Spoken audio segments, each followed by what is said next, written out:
And well, the main objective of this network is to promote positive synergies between European organizations, to exchange good practices, knowledge, and tools so that we can have a more inclusive European ecosystem. So with this series of webinars, our idea is just to provide a nice space for exchange, for learning, and hopefully for networking as well, as we would very much like to put you all in contact right after the webinar.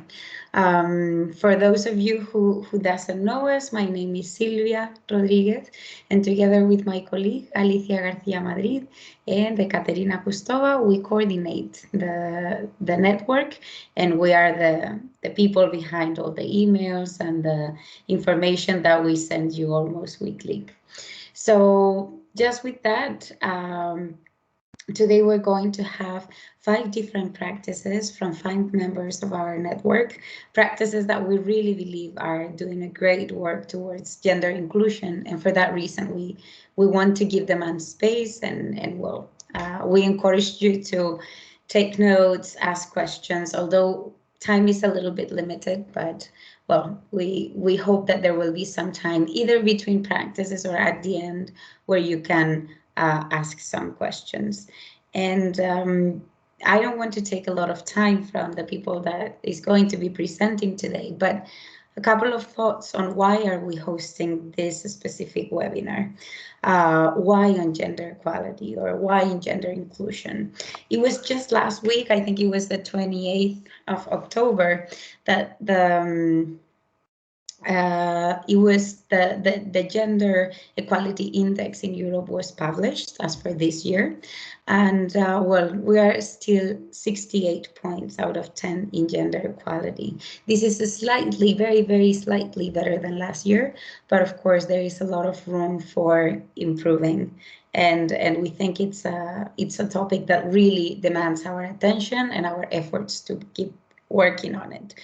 So, well, the gender gaps are still very big in many different areas of life, and specifically in the labor market. We can see them as related to the participation of women in the labor market, the gender pay, earnings and pensions. And we think it's very, very important to keep working on that. For that reason, the European Gender Equality Strategy, which is aiming to 2025, is well, trying to increase and so the support they're providing to female representation in the labor market and the role that they're playing in it. They're promoting equality also in decision making, and of course the aim is to combat gender-based violence and to promote gender equality and women's rights, not only in Europe but in the world. So just with that, we really think that focusing on this is very important. And we also have in our network very important organizations doing, well, a great work towards it. So that's what we're going to be presenting today. So without any further, I think I can just go straight and present the first organization and the first professional that's going to be with us today.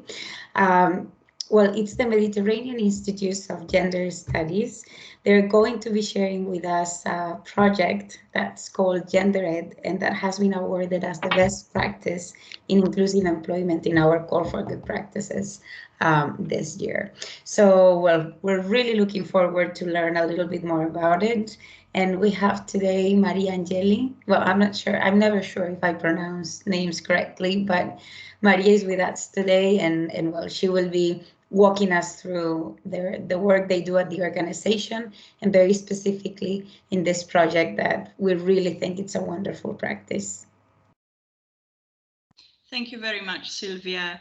It's a project that we are very proud of, that we have spent a lot of energy, and we were very thrilled to learn that you've noticed it and you thought it was a good practice as well. And I take this opportunity to thank you very much. It was like, it gave us some courage and encouragement to continue. So just to tell you a little bit about us, we are the Mediterranean Institute of Gender Studies.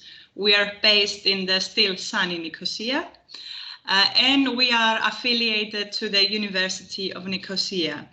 We've been around for the last 21 years, and we are focusing on the promotion of women's rights and gender equality, not only in Cyprus, but in the Euro-Mediterranean. We have a focus on the Euro-Mediterranean region. We have some thematic areas that we try to work on, which are the women's rights and gender equality in general, violence against women, gender inequality, gender and media. We've recently, we're working also on leave policies and parental leave, among other issues. Next slide, please.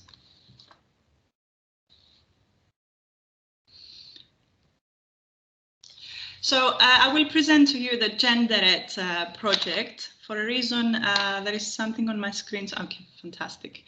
The GenderED project, the full title is Combating Gender Stereotypes in Educational and Career Choices. The impetus for this project was our deeply rooted belief that education is a great tool for social change and to promote gender equality in general. It's one of the most optimistic thematic areas that we've been working for. And the aim of this project was to identify and combat attitudes and behaviors tied to gender stereotypes in educational and career choices, which are, as you know, the main reason for many gender inequalities, such as the pay gap that is 14.1% in Europe right now. It was higher when we started the project. The horizontal and vertical gender segregation, a very known phenomenon, the glass ceiling. And this project had, our aim was to have a sort of more general impact, but more specifically a personal impact, to encourage students to widen their pool of choices so as to reach their full potential. Next.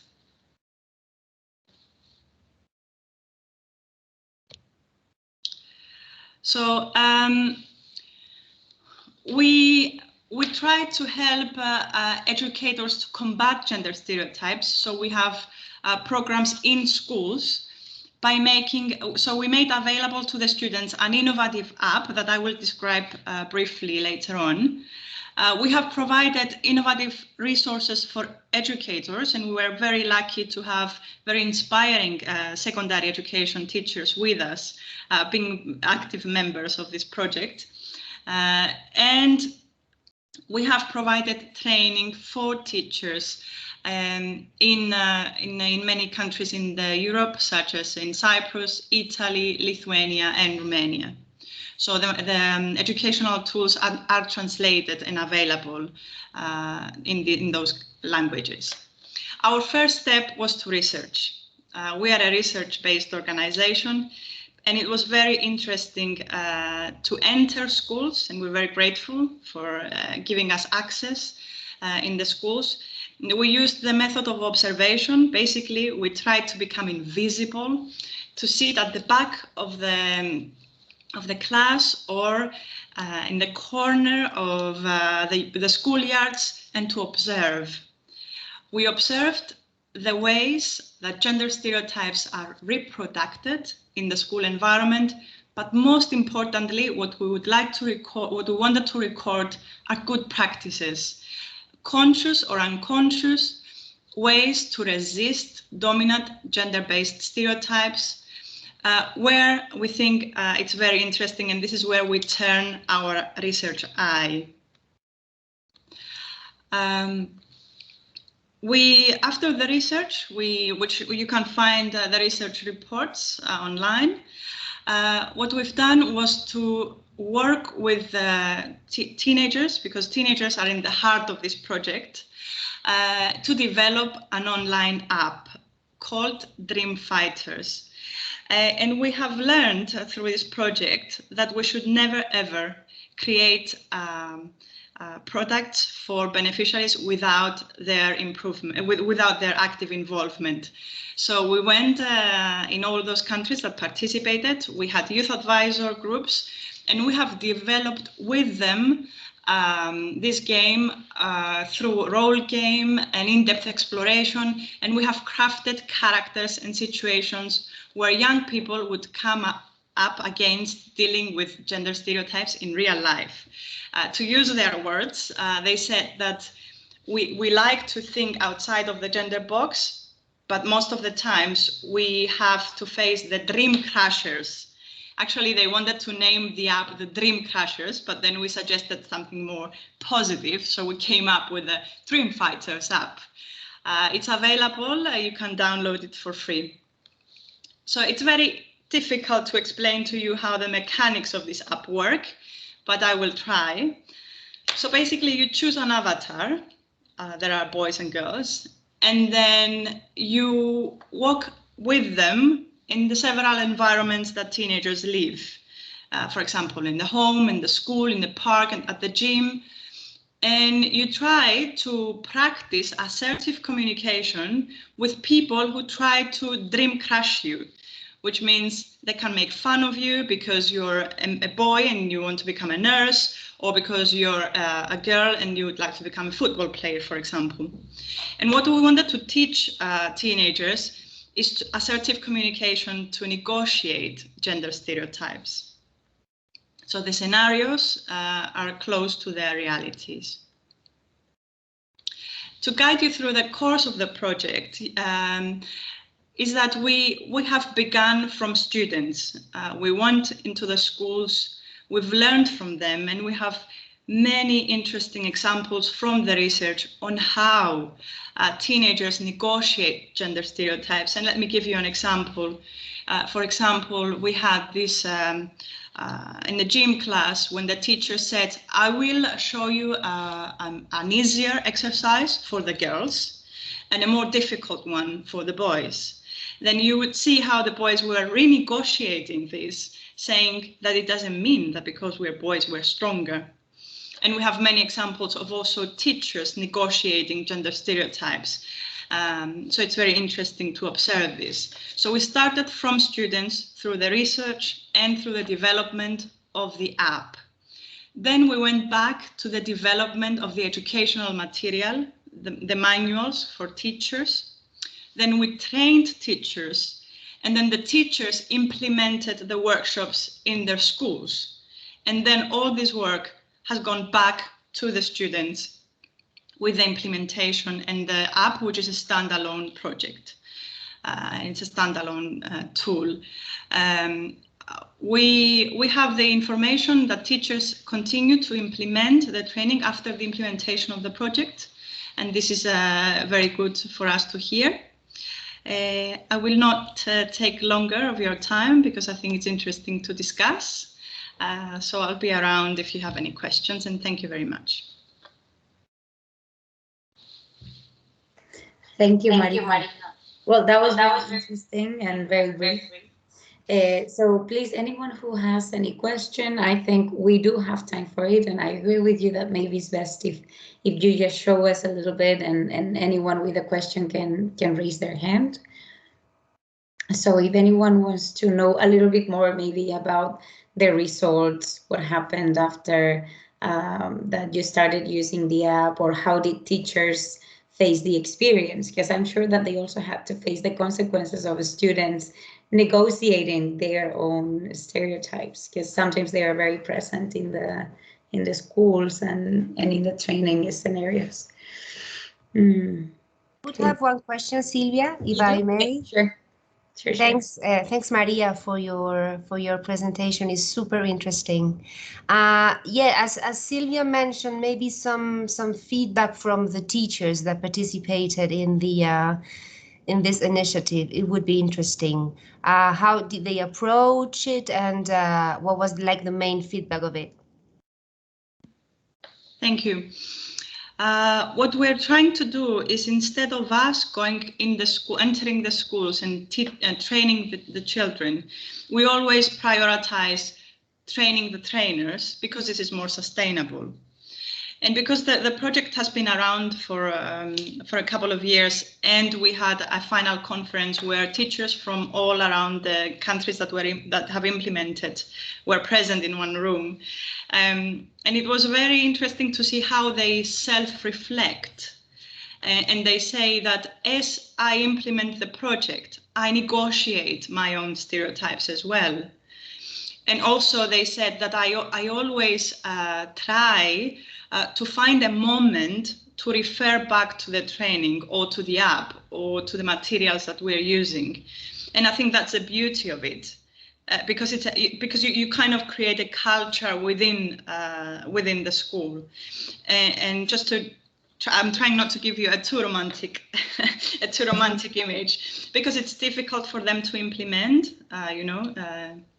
it's not officially in the curricula of the schools. So sometimes they face difficulties trying to explain to the other teachers what they are doing and why they spend time on it. Thanks. I think the fact that is a training of trainers really makes an impact. And I think the approach is very intelligent from your side. And a teacher, I think, is a good teacher, not only because of the content of what she or he explains, but also because from where she or he is explaining it.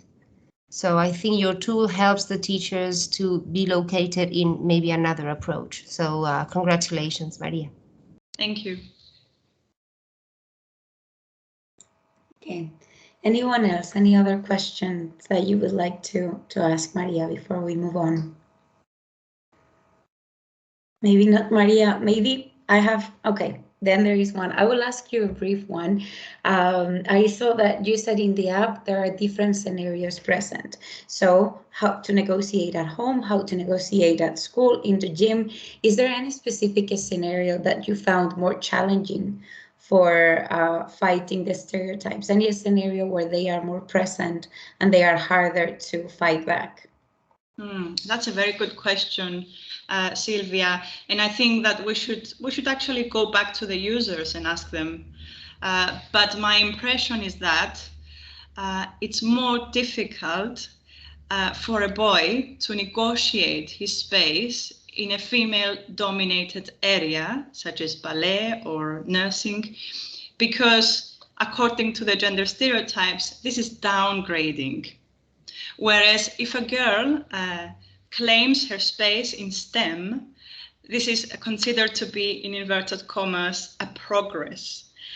So I think, I have the impression that this is the case. And this is why I strongly believe that we should also lobby for men to enter female-dominated sectors such as humanities and care work that we know recently, and we've learned even more recently how important those sectors are. Very interesting, Maria. Thank you. Thank you. And I think Francesca Vitelli, she has a question as well. Yes, Maria, I have a question for you. You said that you are working on this project with someone in Italy. May I ask you if you are working directly with schools or with some association, and in which part of Italy? Thank you.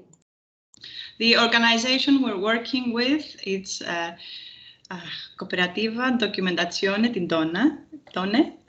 I hope I pronounce it well, CDD, is based in Modena, and they have worked, it's an organization that has worked the same way we did. They asked to enter the schools, and luckily they got the access.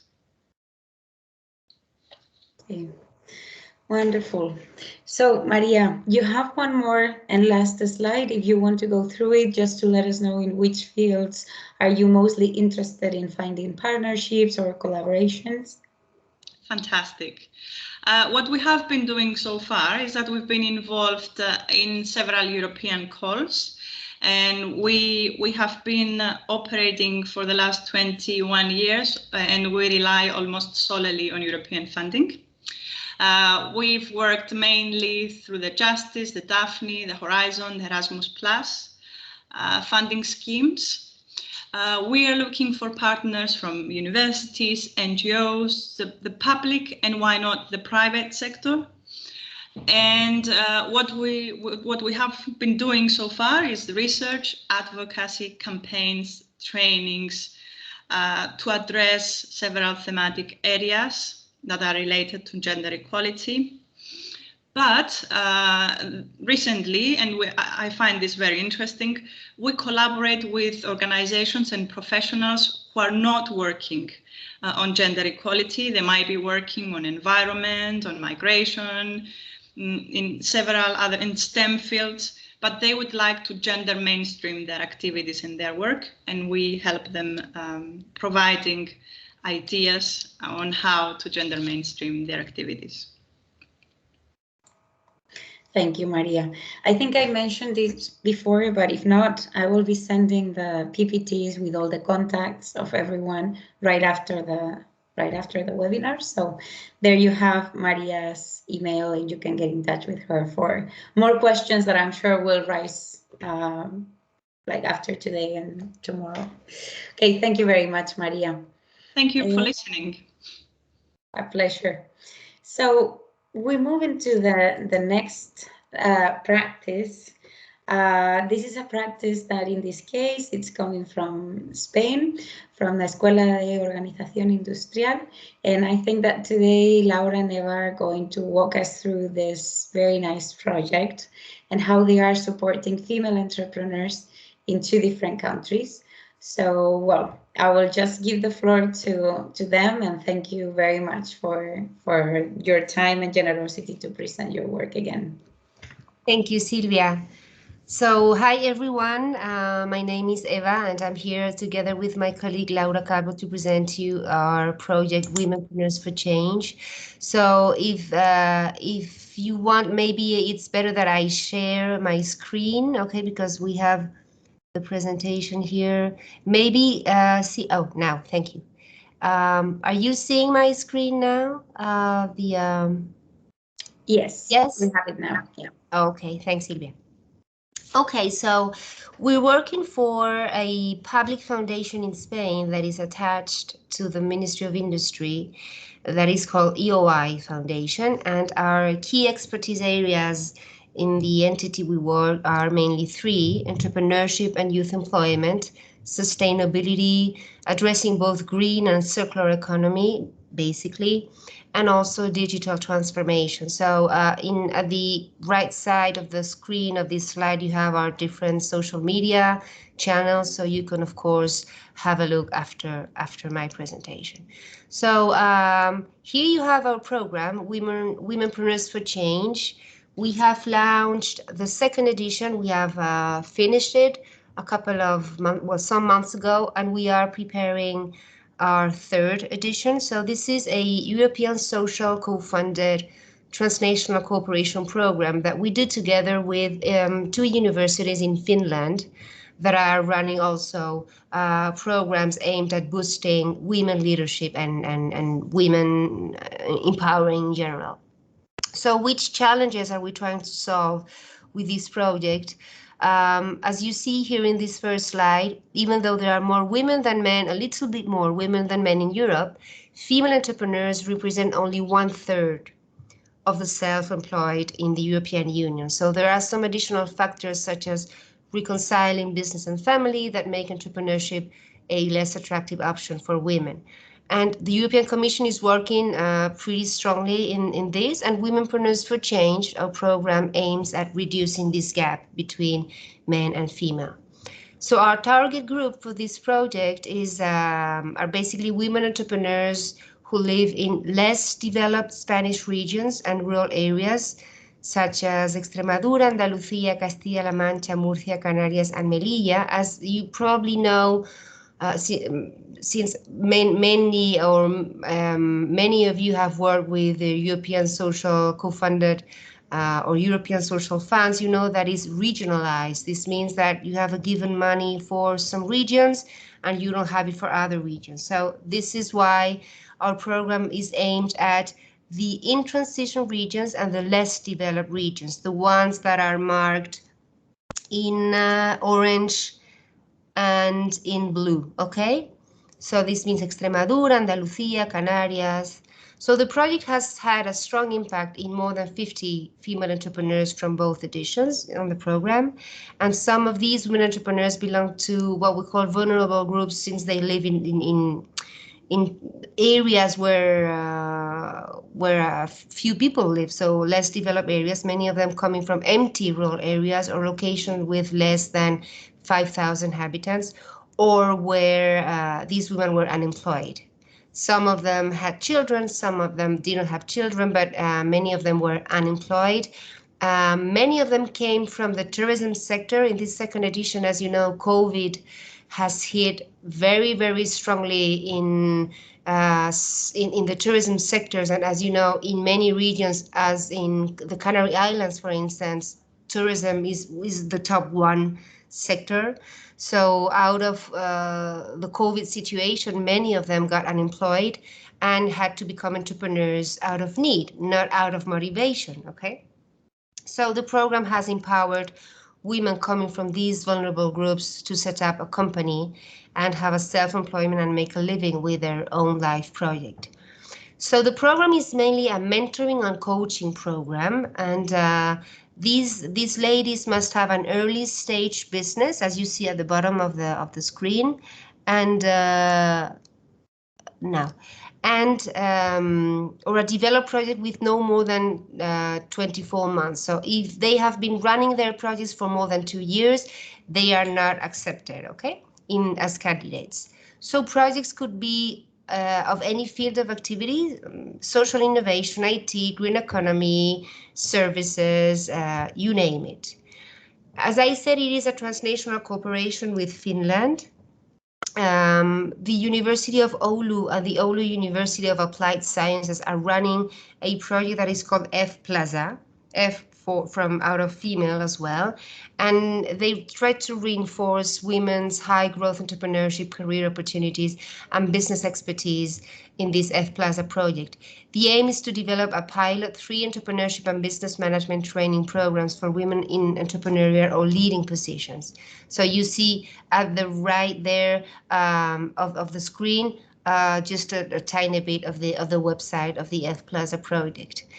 You can see here in this photo the group of, wait, I'm trying to move my tool devices because if not, I don't see the picture. So you can see this is us in Finland, in Lapland, before COVID came. Unfortunately, we had to pivot everything to online, but before COVID, we were able enough to travel to Finland. And these are Spanish entrepreneurs and Finnish entrepreneurs all together in a boot camp in Lapland for 1 week. This is one of the joint activities we did together, and it was really a pleasure to be there. So what is the methodology we used in this program? So the main objective is to empower women entrepreneurs, as I mentioned, that have benefit from personalized one-to-one mentoring for their business project. They could be newly created projects, or maybe they could be at the ideation phase, even though the business has not been created yet. And they got this mentoring from both Spanish and also European mentors. Also, they get specialization mentoring. This means that if a woman needs a very specialized training on pitch, communication, internationalization, digital marketing, and financing and investment, they got it as well. But I think the most important part of it was the coaching process and the personal skills development, because many of these women, they feel very lonely in the process of becoming an entrepreneur. Many of them were solo entrepreneurs. Not many of them had business partners. Many of them were, as I said, in rural areas. So there was a lot of lack of family support, and they really felt very lonely in the whole thing, in the whole process. So we had like a pool of coaches that really empowered them and made them a little bit more resilient in the whole thing. And this was, I think, one of the most valuable things that these women got. They also received group training. It's not the same as one-to-one mentoring. The group the group mentoring is a peer-to-peer learning, and they really learn from each other. And they also got group training and master classes. So the group training and the master classes were mainly webinars from national and international experts and entrepreneurs from all around Europe, addressing skills and tools to make them and their project shine. And then, well, here you have some pictures of some of our mentors and keynote speakers from Bulgaria, from Austria, from Croatia. So there's a nice variety of experts from Europe. And then, as I said, these women benefited from an international study visit to Finland, which is the picture that I just showed you. And that was really useful for them. So the different stages of the project, before I give the floor to my colleague Laura, first of all, we did, of course, a call for entrepreneurs only addressed at these eligible Spanish regions. Then we selected, for the first edition, 30 of them, and for the second, 20-something of them. And then we went to do the EF Leader Camp in Finland, where we did this 1-week workshop with the Finnish ladies. And then they started the online mentoring training and peer-to-peer learning. And then at the end, in the first edition, the Finnish ladies were able to come to Malaga and do like a three-day workshop. This was just at the beginning of the COVID, of the pandemic, so it was just about time. And after this stay in Malaga, we all had to go back home and stay home for 2 months. So it was really tight. And then I give the floor to my colleague Laura Calvo, who will show you a little bit the results of our project. Thank you.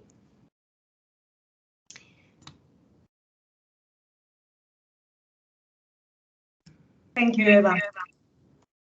So, hello everyone. I would like to comment on the results of this program. Of course, Spanish entrepreneurs from both editions of the program built a solid community, helping each other not only by means of sharing knowledge and business know-how, but mostly by sharing personal encouragement and inspiration between them.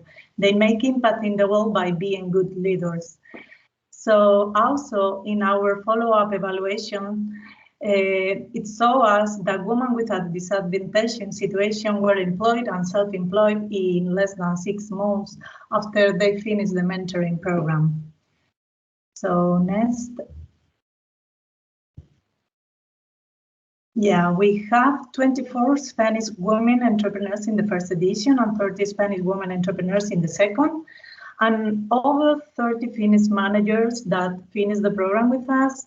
And they network between them, they collaborate between them with future collaborations between their projects. They all share this knowledge in some platforms. Not platforms, sorry, but apps like Facebook and LinkedIn groups that we create for them. And also they have the opportunity to experience the accountability partner between them, sharing this type of knowledge for them to be part of this collaboration. So almost 16 entrepreneurial projects boost from this program. Okay, next.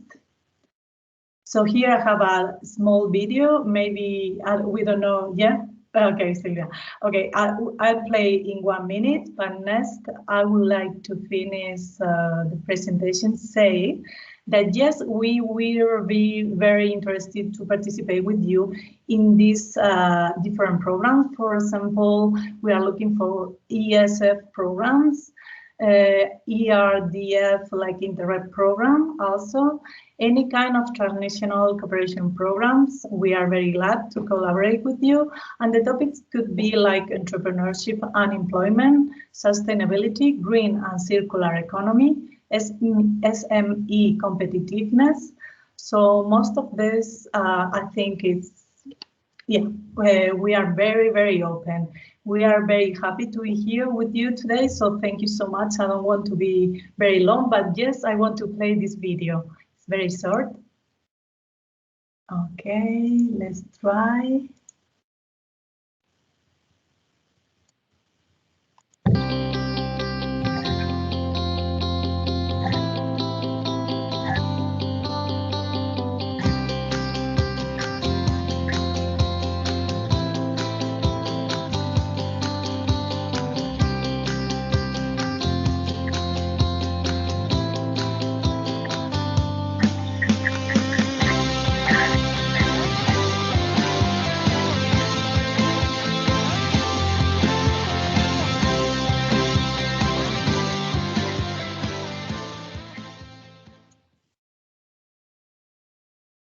Okay, thank you.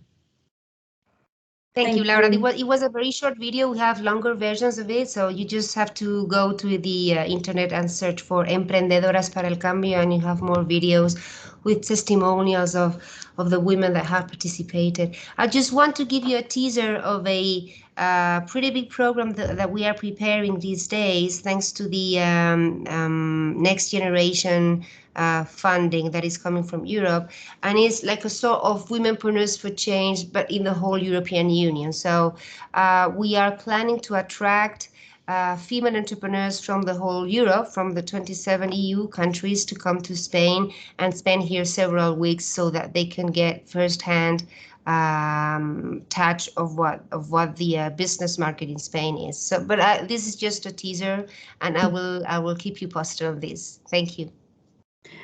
Thank you, Eva and Laura.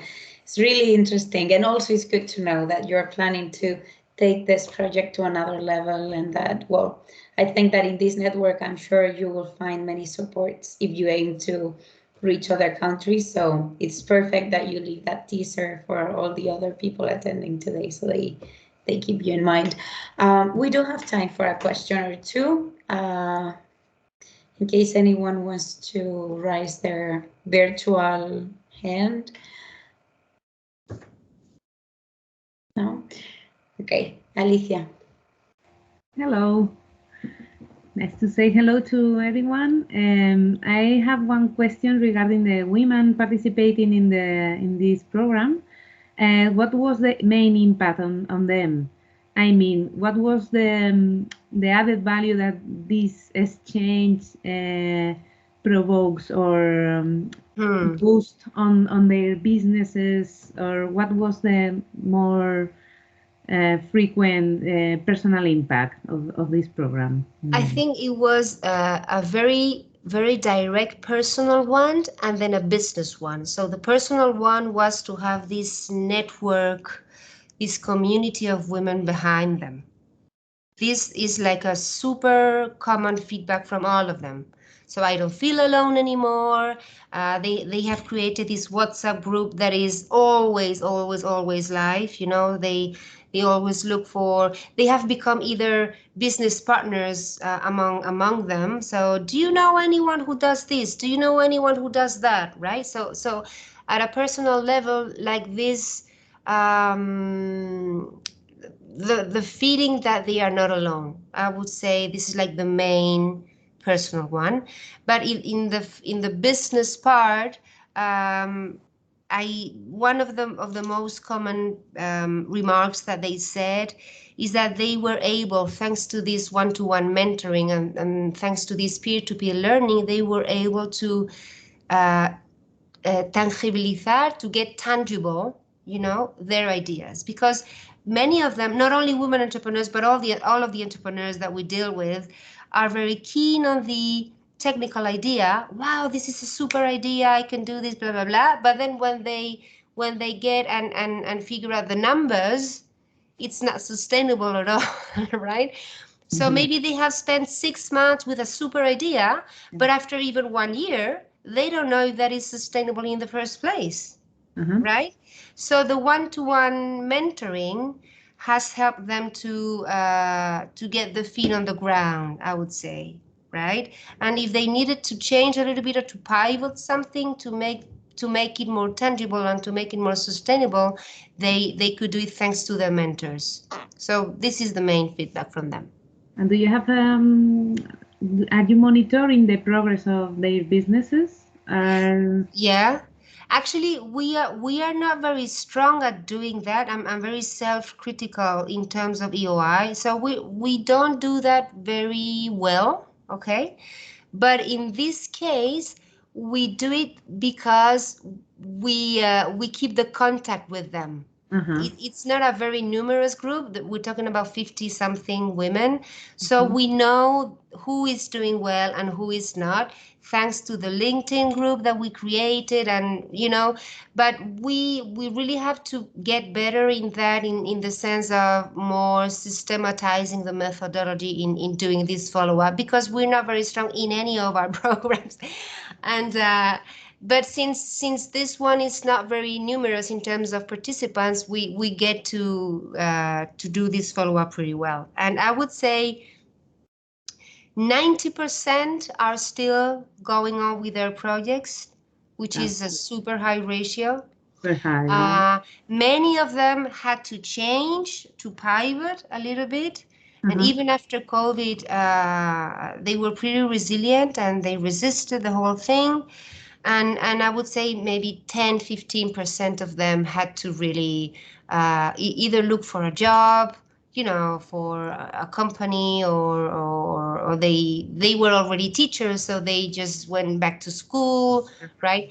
But yeah, the ratio of success is pretty high. Great, thank you. Thank you, Alicia, for your question. Very nice.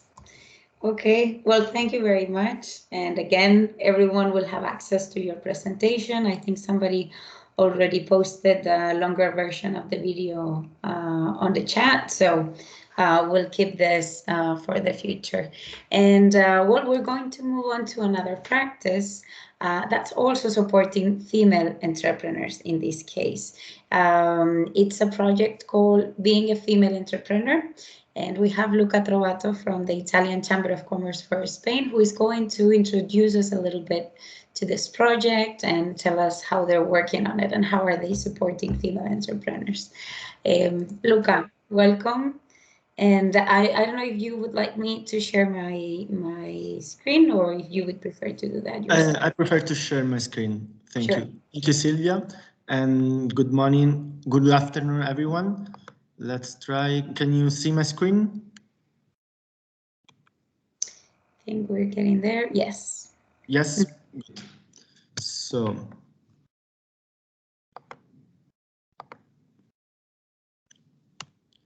I'm Luca Trovato. I am representing the Italian Chamber of Commerce for Spain. I'm Italian, living in Madrid, in Spain, since a couple of years ago. And I'm here to present the Being Female Entrepreneur, that it's an Erasmus Plus project co-funded by the European Union. And this is a project which objectives are to provide women from disadvantaged backgrounds, for example, living in rural areas, or that they don't have a job since lot of time, and they want to establish an enterprise. Especially, we are focusing in a cultural and creative industry, so they want to establish an enterprise in this sector that it's a really big sector, because it involves, for example, cultural heritage, exposition, art, music, cinema, photography, all that sectors that are involved in culture and the creative part. So for these women that are aspiring, or new entrepreneurs in this field, and we are focused on adult in general. Also, we want to provide to us in appropriate support and guidance, promoting their personal fulfillment from the initial stages of their entrepreneurial endeavor. And we want to improve their skills in this sector, in cultural and creative sector, using innovative approaches in training, because Erasmus Plus, it's for education and training. So, presenting a little bit the project partners, we are a project that represented by 6 partners from 6 EU countries. From, for example, in Spain, we are the coordinator of this project, but also is represented by Don Spain, that is an adult educational organization. Then in Belgium is CBE, that is Coopération Bancaire pour l'Europe, that it's an association of several European banks. Then Croatia is represented by AGRA, that is an agency for rural development. Then Romania, that is represented by Bukovina Institute, that it's an NGO for sustainable development of the communities in Romania. And the partner from Greece is P Consulting, that is an IT training and consulting company. And last but not least is Aerosuccess from Cyprus, that is a company for research, creation and development for European funding.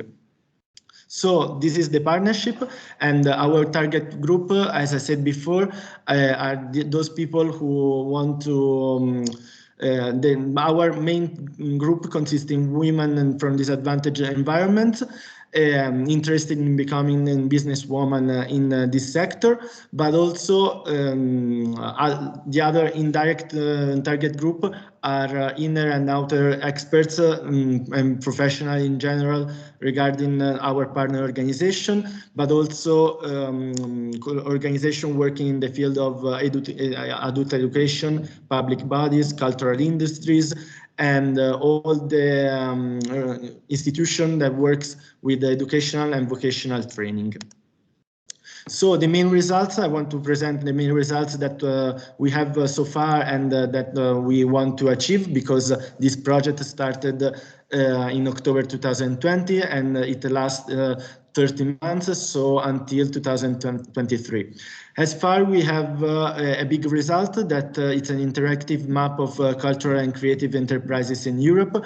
We have created like a sort of database, and it's an online educational platform, because we gather all the legislation standards and best practice in the field of cultural entrepreneurship, led by women in the UA.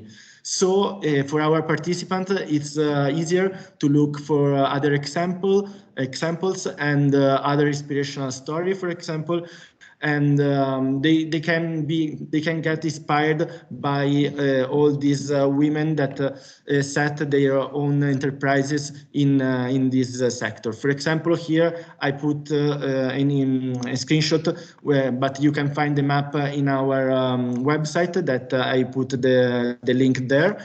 And for example, it's all of Europe, and they are these women in different sectors. For example, here you can see Guriza, that is a woman here in Spain, that she made her earrings in the fashion industry.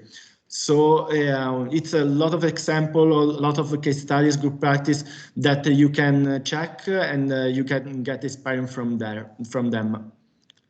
So for these women, it's also a platform for the visibility of their products and their enterprises.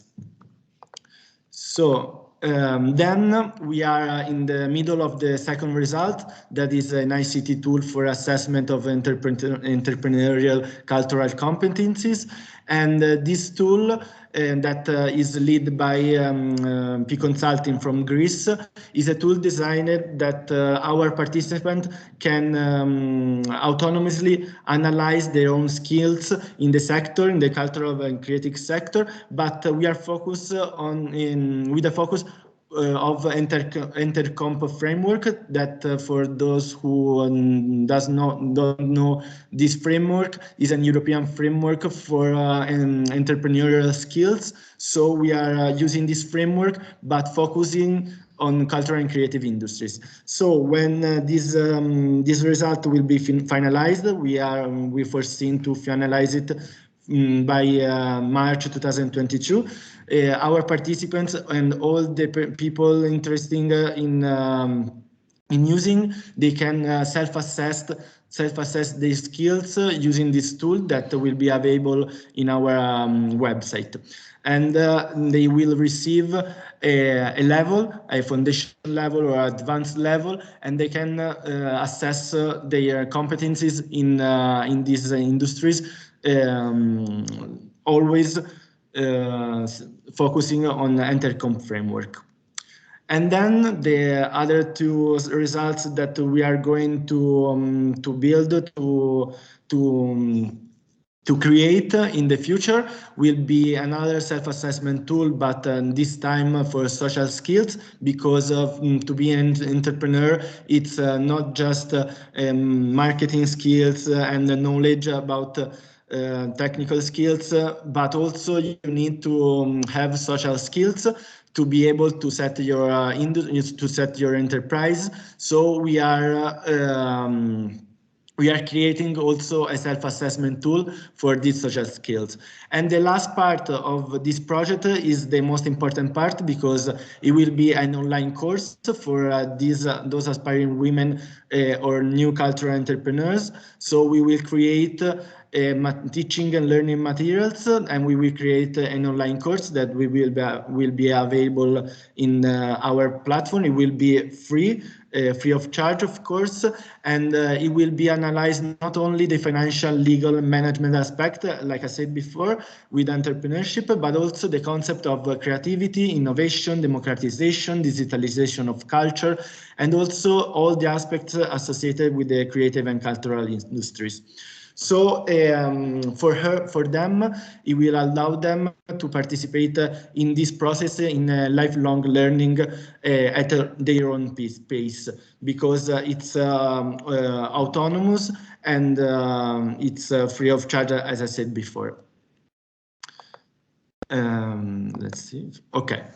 And last part that I want to conclude our project is the impact, because this project aims to improve not only the business competencies, like I said before, but also the social skills of these women, and also will empower the awareness of their potential, thanks to the assessment instruments that we are creating. So it will help them to develop professionally. And also the open platform, as I said before, included materials like the interactive map, the assessment tool, and the online course. So it will be a platform that can teach them a lot and train them for their competencies. So it will contribute considerably broadening their knowledge in this sector, in the cultural, in the creative industries. And last but not least, the impact for these women will be create more synergies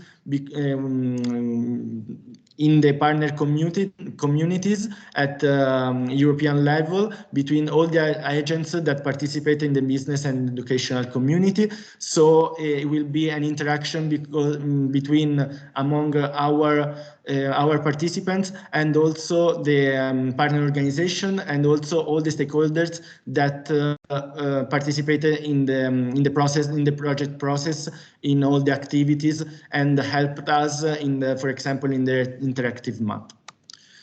Thank you very much and this is my contact details. If you want to get in touch with the project, you can write an email, and I can give you more details, and you can visit our website. So if you want to get in touch as a participant, or just when you want to learn more about this project. Thank you. Thank you, Luca. Very nice practice. I don't know if there is anyone who would like to ask you any question before moving on. Any hands up? Yeah, sorry, me. I'm not. I'm Sure, not finding the now. Yeah, sorry, Alicia. I didn't find the little hand now. That's okay. Don't worry. Go ahead. Okay, if I may, thanks, Luca, for sharing your project. Is very, very nice. I have a question on the different tools that you have developed. For instance, the self-diagnosis tool for the personal skills. I don't know how you exactly name it. Self-assessment tool. Yes. The self-assessment tool. Thanks. Diagnosis is it's a synonym. Exactly. So if say that I want to use this tool for future candidates, female entrepreneurs that I have for my future projects at EOI or any institutions that are here, because I think Silvia and Alicia, what they do is put us in contact to provide us with the knowledge and share it. Would my woman be able to use this self-assessment tool? Is this an open thing for everyone? Yes, absolutely. It's an open tool that it's for everyone. It's for our participants, but it's in our website, so everyone can participate in this tool. It's really an easy tool. We are designing it, and it's really logical. It just ask basic information thing about yourself, but always respecting your privacy. So it just for our let's say our database, but for internal phase of the project, but it's just asking some content information, and then it starts the tool basing on EntreComp. So it's an innovative way to present EntreComp, focusing specifically in the cultural field. So it's open. Answer your question. It's open to everyone. Yes. Yeah, perfectly answered. Thanks. Thank you. I would like to thank you, Luca, for your presentation. I would like to ask, why did you decide the creative sector? Did you identify that it was a sector with more possibilities to create businesses, or tell me the process of these two the chosen sector? Yeah, the needs basically of this project identified when we wrote the project proposal with Don Spain, where that in this sector there is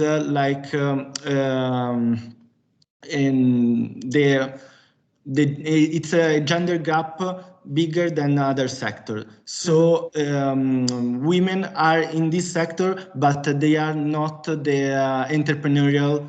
They are not the entrepreneurial.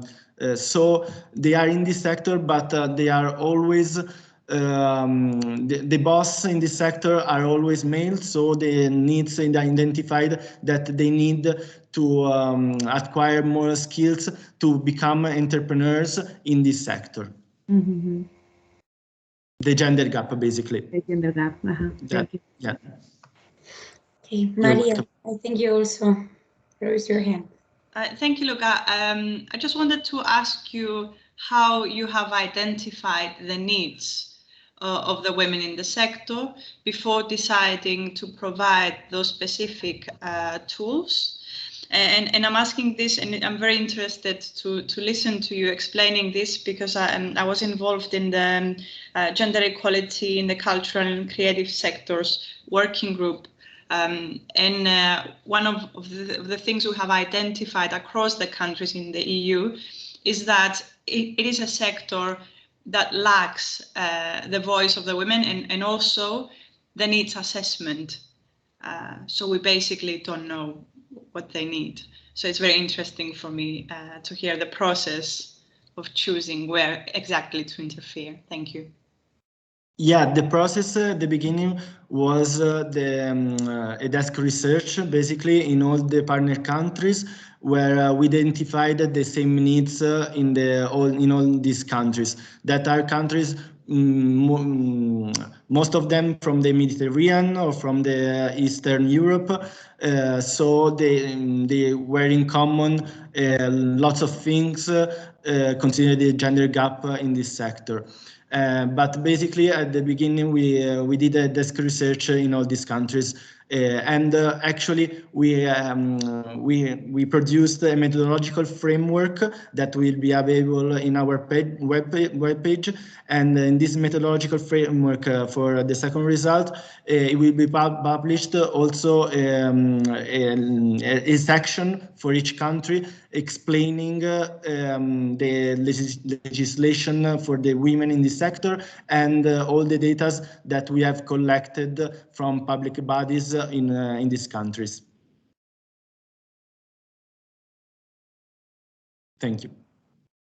Thank you, Luca. Well, you've seen that this has raised lots of interest, so probably you will be getting more questions about it. And I really think that these tools, well, are great and are very important to know more about the women that we're working with. And well, me myself, I have a couple of questions, but I will maybe send them to you in the future, because we still have 2 more practices today. And well, we need to give them some more time, but thank you very much. So next, we're coming up with a project that's also focused on women, in this case migrant women, and mostly on their overall inclusion in the new society where they are starting a life. And we have Claudia and Margareta from Monaliiku in Finland, and they're going to be sharing with us some of the work that they're doing with Mentor on the Move. So I think in this case, I am sharing my screen, and you can start when you want. Hello everybody. I hope you can hear us. Yes, actually greetings from our office in Helsinki, and we are very happy that we got this opportunity to talk about our NGO and specifically about one of our successful projects, that is Mentor on the Move. So me and Margareta, we are representing here Monaliiku, which is an NGO created 10 years ago to decrease the gap between, women, migrant women not having the possibility to do sports. So we are creating this safe environment for them to be able to start a sport, continue a sport, and so on and so forth. Our key expertise is social inclusion through sport. And we are very proud to say that we have got for our Fit for Life program Be Inclusive Award some time ago, already in 2018, from the European Commission. It's an award that's given to organizations that use sport for social inclusion. In absolutely everything we do, we do integration, right? Absolutely every program and every activity. And we use sport also for health and well-being. Now, if you can move to the next slide. About Mentor on the Move, I think it's the 4th year now, right? It has been a pilot project, and now it's the 4th year we have had different funders. The project is funded nationally. We hope to continue because we think it's a very successful initiative. We have noticed in working with migrant women that one of the main obstacles in the employment of migrants is the lack of language skills, which we notice a lot in our activities, and network. So we know that migrants, in this case, migrant women have the challenge to find people, to create, to build new networks in the new place. They might be very good in their own home country, but here they come in an unknown place, and it's hard for them to create these networks. And we are trying as much as we can to support them in creating these social networks in our project, and to positively influence their integration and well-being. If we talk about the objective, the biggest one is enhancing their well-being, social inclusion, and employment skills of the migrant women with a migrant background. We, in the project, prevent social exclusion, increase their participation opportunities in the society in Finland, support and develop the active and dependent role in the Finnish society. And we enhance employment skills and participation opportunities. You can move to the next slide. Thank you. The target group, I have already said that the target group is migrant women that we know they don't have a direct contact to the local community, right? They might come with a whole family. They come here for work, and they don't have friends, or they don't manage to. Finnish language not always the easiest to learn, so it might be difficult to come into the society. So. With the help of the mentors, We know that they can provide the mentee, the actors, with information, and they can support their living, working, and studying here. So this is the 4th year, and the cycle that started this autumn. We used the registration to our website. We have 24 mentees, right? We looked a little bit at the statistics, and they are ages between 26 and 49, but most of them are between 30 and 35. 7 of them are unemployed, but we suppose quite many are on motherhood leave. 5 have a full-time job, 6 part-time job, and 5 are studying. And this is, what makes it difficult is the fact that they might have lived between 1 year and 23 years in Finland. So, the solutions are so very different in that case. But we're always trying to find, a match that could help them in their development. In the project, they can choose different objectives. One of them is to add more sport in their daily life, and 5 of those mentees have chosen that goal. Then they can improve their health with exercise. 3 chose that goal. They can choose to improve social inclusion and well-being, like, for example, practicing their language skills and vocabulary. That's the most popular one, so 13 chose that. And then we have this work, studying, networking, getting more information about working or study life. 3 chose that. Of course, they can choose all of them if they want to, if they feel that they can ask their mentor about, they can practice Finnish, but they also can ask about work life. They can ask about sport possibilities and so on and so forth. Thank you. You can move to the next slide. Thanks. Thank you, Claudia, and hi, everybody. From my side as well, it's a pleasure to be here today. I will be talking a little bit more about our target group, which Claudia represented. Like she said, we have ladies coming from really different countries, cultures, and languages. So here on below, you can see some comments they have made while registration for the program. We are having a really specific form, which they are filling when they are doing the registration. And we are having the same form for the mentees and the mentors, so that when we are seeing the results, what they have answered, it is easy for us to make a good match and good pairs, so they can answer for each other's needs. Some of them, they want to just get more exercise, like said. Some of them want to move more. Some of them want to learn about Finnish language. Some of them want to lose weight. Some of them want to make a new friends. So there is as many goals as many participants, and our job is to answer for their needs. Next slide, please. Thank you. So the mentor is often the person with the more experience, and our mentors are Finnish-born women or women who have come to Finland a long time ago enough so that they know Finnish society and how to work here and are willing to share them information. These goals, the mentors are supporting the mentees in them goals, which Claudia was representing for you, and these goals can relate the verified of skills relating to working life or exercise or intellectual matters. The mentoring is happening in the mutual sport-related meetings at least once a month. They are meeting together and going to do some sport which they have chosen together to do. And of course, it's following the wishes and the goals for the mentees. The whole program is to make the mentee visible. The project concept embraces the core ideology of Monaliiku, which is the belief in sports and exercise as a factor that brings people together and enhances their overall health and well-being.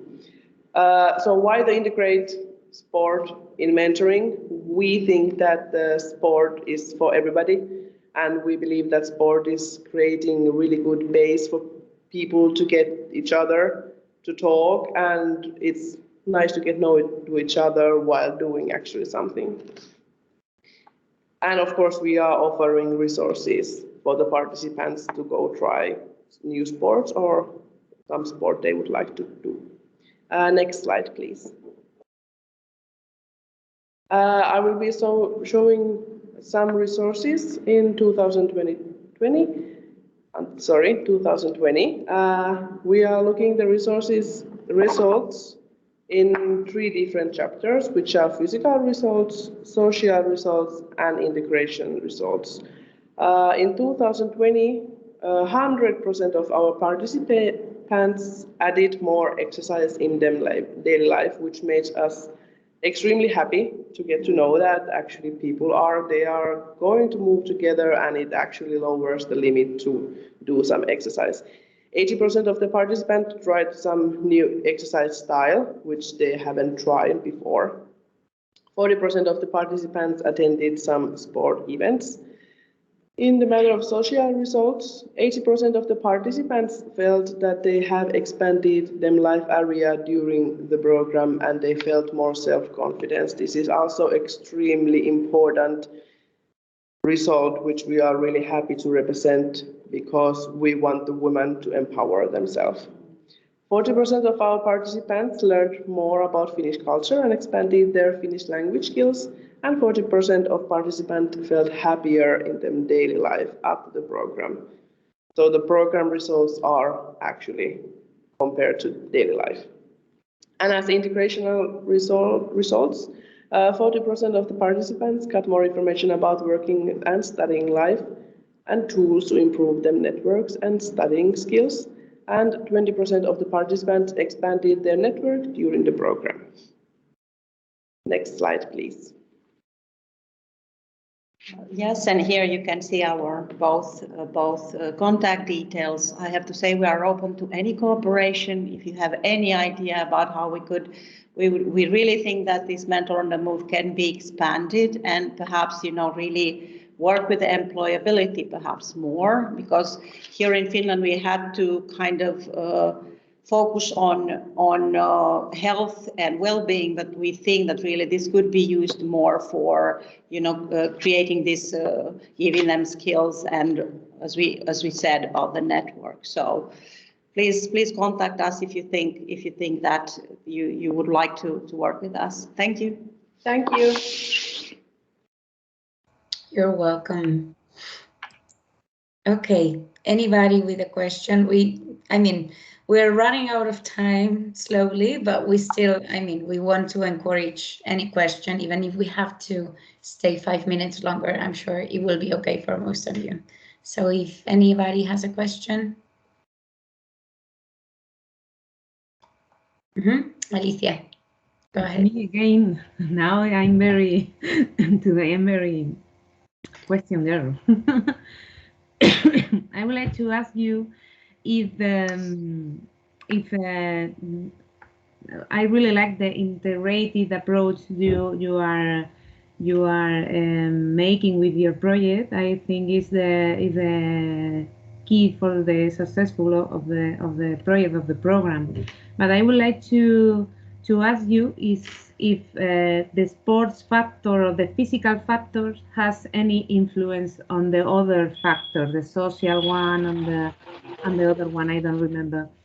So did you analyze the interaction between factors? If networking, for example, to work on networking has an impact on social integration or something like that? Did you have this analysis? Do you have this analysis? I have to say that perhaps not in detail like that. We also have to say that we had Corona coming in the same time, which it was quite difficult, to see this. They have not met that much. In this mentoring, in the mentoring process, we're following all this form of the mentoring process. We have the training in the beginning. They have an intermediate. So they do have also these other activities and sports where they can network and they can find out things. And we always try, when we have these common meetings, to have some an interesting topic to talk about, and it's usually related to integration. We do believe in the fact that sport gives this, the informal environment where you can feel more like sharing, and perhaps it's a different thing to sit down and drink coffee and then you go and do sports, and then but they do have to have an objective plan, right? The person, that the mentee has to know what they want from the project. They discuss with the mentor and they make this objective plan, and then they have to follow up with it and say, okay, we did indeed sport, but we also discussed about a certain theme. So it's I think we use sport more like this giving this, it's easier to communicate and share in that environment. Yeah. Thank you. Thank you very much. And for one more question, we have the hand of Professor Raja Mohan. Good morning and good afternoon to everybody. I am extremely happy to have this opportunity. I am Professor of Social Exclusion and Inclusive Policy in the University of Hyderabad from India. We are doing a lot of work on the study of social exclusion here. I would like to ask you, is there any possibility to have collaboration with the European Union? Because India is a very good country to study the social exclusion, and also there is programs for social inclusion. Is there any possibility to have the collaboration? Well, sure. I guess it depends what kind of collaboration. Maybe it's true here we're focusing a little bit more into European collaboration just for the nature of our network, which is a European funded one. But I think that after each of our webinars, which are open for participation in any other country, we are putting you in contact. And I think that now that you know the different projects and initiatives, I'm sure many of them will be happy to see how maybe their project or their idea can expand and move to or be tried out in another context. Now, regarding other more... Excuse me, what I would like to say is, if you make some study here in India with regard to women entrepreneurs or social exclusion, gender exclusion, etc., and compare the conditions of the Indian women with that of the European counterparts, that will give really a good feel, and we can have better results to formulate different types of policies and programs. So for which we are ready to give all cooperation and our expertise in India. If your people come here for field study, etc. That's what I would like to say. Mm-hmm. Sure, I think it would be very interesting to explore the possibilities of collaboration. And yeah, sure. Now, for that reason, as I mentioned, we can always be in touch. You can later send us an email if you wish to our email of the European Network, and we'll be happy to explore this a bit further. Sure. Thank you. I have left my the contact details in the chat box, so those they can make use of them. Thank you very much for giving the opportunity. Thank you. Wonderful. Okay, so now we're moving to our one last practice. It's coming by the hand of Enterprising Girls and Francesca Vitelli. As I was telling you before, we are a little bit out of time, but we will very much appreciate if you can all hang there for extra 5 minutes, because I think it's really worth to listen to this one final practice. And just to mention that, please at the end do not forget to fill in that survey that we'll be sending you, because that's what will help us to connect you with other initiatives that you find interesting today. And there we can expand these exchanges, all these questions that keep coming to our heads after listening to each other. So we'll do that. And okay, so Francesca, welcome. I think I will be sharing my screen for you, right? Yes, that's right. Thank you, and I have everyone. So let's talk about Enterprising Girls. We are an Italian national network, and we were born 7 years ago in Naples, in the south of the country. And we work on networking, marketing and communication, labor market, developing strategies for small and medium and actually micro enterprises, gender equality and changing cultural process and gender stereotypes. So next slide, please, Sylvia. Thank you. Our challenges. We want to build an innovative work network, learn team working by building and sharing relationship by an innovative online and offline model, promote and enhance talent in labor market, and participate to a changing cultural process about gender equality, and help small, medium, and as I said, real and actually very little micro enterprises to grow and develop. So what was the idea? The idea is that women don't spend their time on building relationships because they think that it will be time for family, not time for build relationship that would be, an opportunity for work, an opportunity to do something more for their job. So we want to demonstrate and we want to share that is how important is to create relationship and how important is to share ideas. Maria Angeli before said we are working on cultural sector. What do you think the women need? For my experience, they need a way to find money because they have ideas, but one thing is an idea and a very beautiful, a great idea, and something else is the sustainability of that idea. So we have to learn how to do this, how choose an idea and work on it until that became an enterprise, okay? So our target group are entrepreneurs, professionals, women and men of association and foundation who needs relation and promoting services, but they can't afford them on the market because of their micro and small size. So Enterprising Girls offer this kind of services and try to create a group, many groups to work with, to do this sort of things. And we also want to meet students because we want to work on stereotypes. So we meet students at schools and at universities, and we work on two different focus. The first one is the use of women's body in advertising. And the other one is how do you want to be and what do you want to do when you will an adult. And we say there is no men jobs and women jobs because there is no difference in the labor market and everyone can be and can do what she or he wants to do, okay?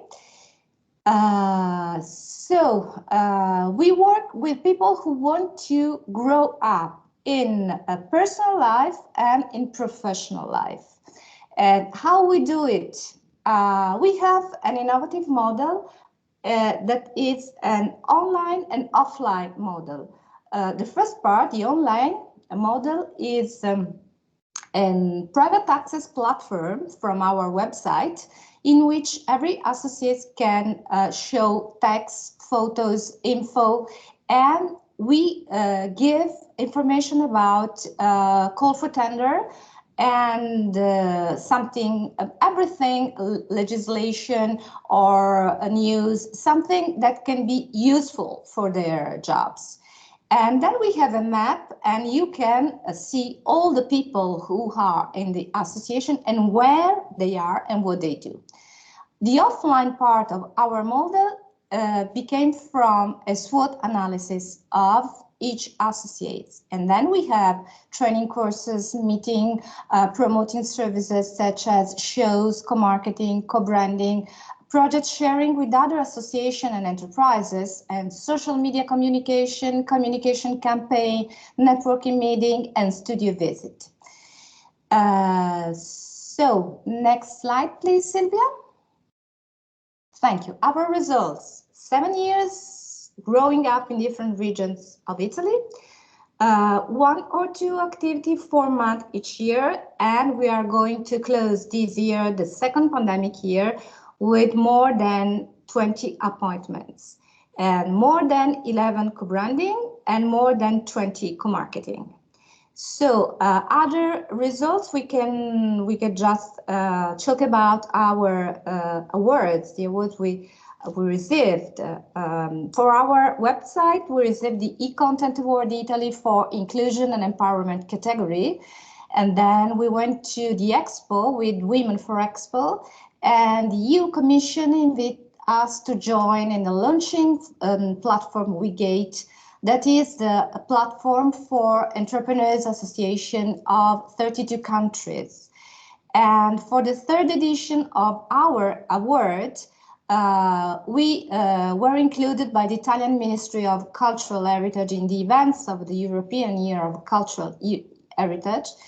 And we were invited by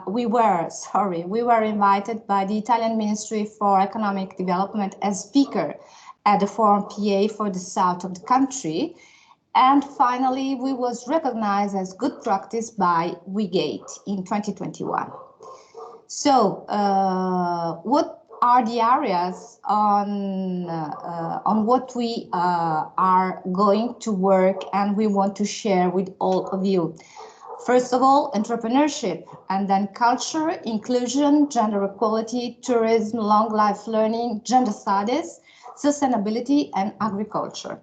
So if you have any question, I promise I will be very fast. Thank you, Francesca. Thank you, because you have really been able to do a great job in wrapping it up in a very short time, in 5 minutes. But I have had the pleasure of listening to you for a longer time, and I know the work that you're doing in Italy, supporting female entrepreneurs, networking, how to do co-marketing, co-branding is really, really interesting. So if anyone has a question, we do have time for it. 1 question, 2 questions. I think we can try to answer those before we wrap up and finish for today.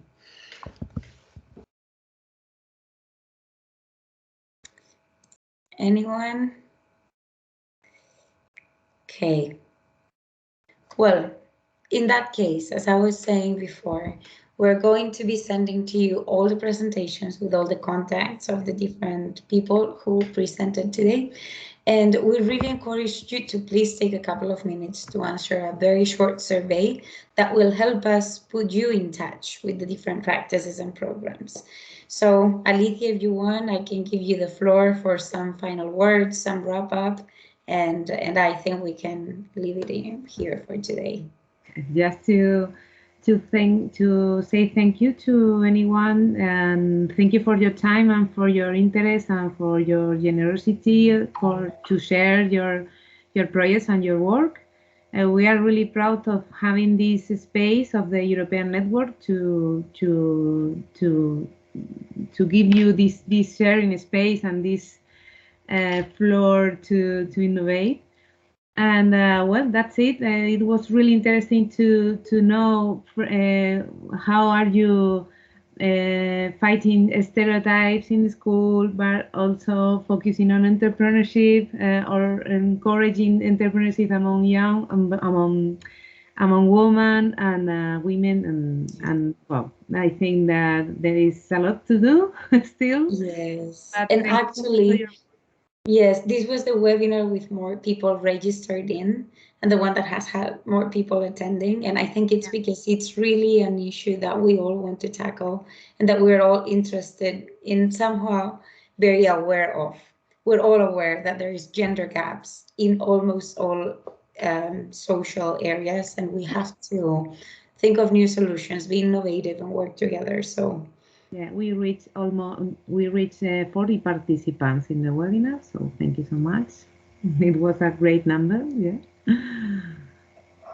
So that's it for today. Thank you. Yes, so next week, next Tuesday, it's a holiday, regional holiday in Madrid. So we're not hosting our Innovation Tuesday webinar, but we do have one on the 16th that will be focusing on vocational education and training practices. And it's actually going to be embedded in a bigger event that we're also part of, and it's the Skillman International Forum. So we'll be sending you all the information, and we hope that you can as well participate, because I think this hour and a half every week is a very inspiring moment to see what's going on in different areas, and we'll be very happy to share that with you as well. So thank you, everyone, and we'll stay in touch. Thank you. Thank you, Silvia. Thank you. Thank you. Thank you. Bye. Thank you. Have a nice day. Bye. Bye. Bye. Thanks. Bye. Bye bye.